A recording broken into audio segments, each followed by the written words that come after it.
Usable ಕೊಟ್ಟರು ಬರೀ statue ಮಾತ್ರ. ಸರ್ಕಲ್ ಸರ್ಕಾರಿ ಹಣದಲ್ಲಿ ಆಗಿರುತ್ತೆ. ಸ್ಟ್ಯಾಚ್ಯೂ ಮಾಡಿರ್ತಕ್ಕಂಥದ್ದು ನನ್ನ ದುಡ್ಡು, ಸ್ವಂತ ದುಡ್ಡಲ್ಲಿ ಮಾಡಿದ್ರು. ನಾನು ಎಲ್ಲಾನು ಆಹ್ವಾನ ಮಾಡಿದ್ರು. ರಾಮಲಿಂಗಾರೆಡ್ಡಿ ಅವ್ರನ್ನ ಆಹ್ವಾನ ಮಾಡ್ತಾ ಇದ್ದೀವಿ, ರೇವಣ್ಣವ್ರನ್ನ ಆಹ್ವಾನ ಮಾಡ್ತಾ ಇದೀವಿ, ಡಿ ಕೆ ಸುರೇಶ್ ಅವ್ರನ್ನ ಮಾಡ್ತಾ ಇದೀವಿ. ಮಾಜಿ ಶಾಸಕರಾದಂತ ಎ ಮಂಜುನಾಥ್ ಅವ್ರ ಹೆಸರು ಕೂಡ ಹಾಕ್ಸಿದ್ವಿ. ಯಾಕಂದ್ರೆ ನನ್ನ ಹೆಸರಿತ್ತು ತೆಗೆದುಬಿಟ್ರು ಅಂತಕ್ಕಂಥದ್ದು ಅವ್ರು ಏನೋ ನಮ್ಮ ಮೇಲೆ ಅಪಪ್ರಚಾರ ಮಾಡ್ತಿರಲ್ಲ. ಎ ಮಂಜುನಾಥ್ ಅವ್ರ ಹೆಸರು ಹಾಕ್ಸಿದೀವಿ. ಅವ್ರಿಗೂ ಫೋನ್ ಮಾಡ್ತೀವಿ, ಅವರು ಬೇಕಾದ್ರೆ ಬಂದು ಭಾಗವಹಿಸ್ತೀವಿ.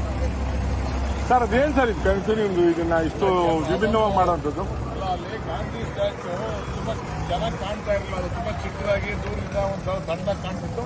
ಅದು ಸ್ವಲ್ಪ ಈ ಸರ್ಕಲ್ ವಿಶೇಷವಾಗಿ ಅಭಿವೃದ್ಧಿ ಆಗಬೇಕು. ಈಗ ತಾಲೂಕು ಕಚೇರಿ ಬರ್ತದೆ, ಇಒ ಆಫೀಸ್ ಇಲ್ಲಿದೆ, ಸ್ಕೂಲು ಕಾಲೇಜುಗಳೆಲ್ಲ ಇಲ್ಲಿದ್ದಾವೆ, ಮತ್ತೆ ಬಿಇಒ ಆಫೀಸ್ ಇಲ್ಲಿ ಬರ್ತದೆ. ಎಲ್ಲಾ ಕಚೇರಿ ಸಂಕೀರ್ಣ, ಸರ್ಕಾರಿ ಕಚೇರಿ ಸಂಕೀರ್ಣಗಳೆಲ್ಲ ಇಲ್ಲೇ ಬರೋದ್ರಿಂದ ಇದೊಂದು ವಿಶೇಷವಾಗಿ ಅಭಿವೃದ್ಧಿ ಆಗಲಿ ಅಂತಕ್ಕಂಥ ದೃಷ್ಟಿಯಿಂದ ಮಾಡಿದೆ.